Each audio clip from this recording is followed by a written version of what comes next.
Hello mga kawanggets, good morning. Meron akong saluyot dito mga kawanggets, no?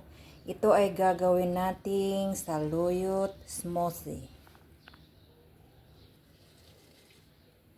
Yan, ilagay natin dyan. Tapos, mag-add tayo ng isang baso ng tubig.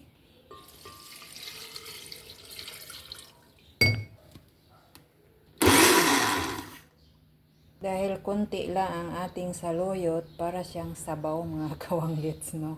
Pero hayaan na, basta merong saluyot.